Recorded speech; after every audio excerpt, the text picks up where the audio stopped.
I totally get it that the last thing that you want to do is to add another task to the mountain of tasks that you have to do, but you've been procrastinating over, but it's necessary that you get it done, right? Like a closet cleanse. For many of my clients that I've worked with, is my closet is overflowing with so many pieces, but the thought of going through all of that is just exhausting.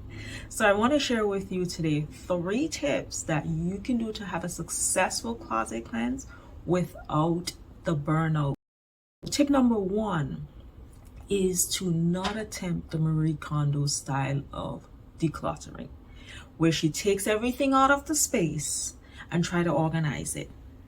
If you're already feeling burnout by just looking at your closet and you're overwhelmed, then I highly recommend that you do not attempt this style of decluttering.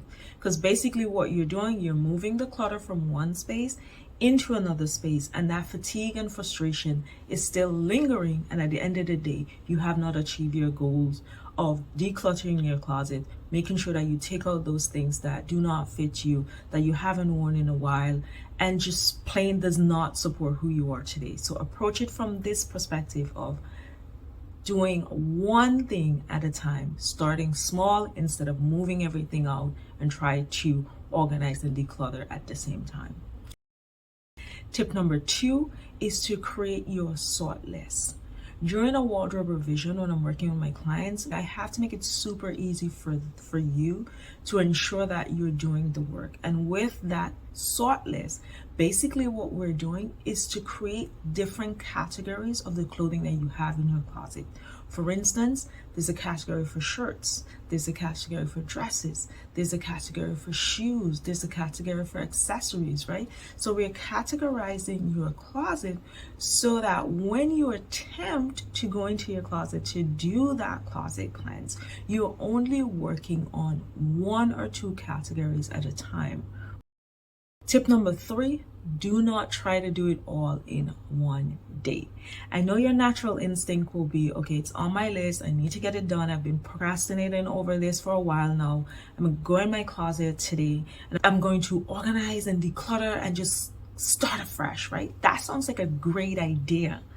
But in reality, we know with everything that we have going on, and mentally to go through your closet, because it can be an emotional process, that to do it in a day can lead to burnout, can lead to fatigue. And what I want from this experience for you is go through the process of decluttering your closet and come out on the other end going, yes, I did it. Now let's get into the fun of getting dressed, right? So I do not want you to experience burnout.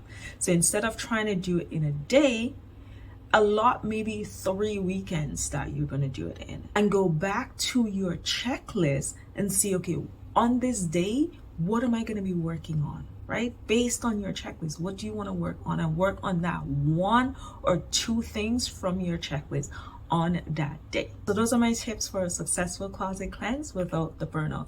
Let me know if you need additional support in cleaning out your closet. Have fun, and remember that when you clean out your closet, you're making room for more and the person that you are becoming today.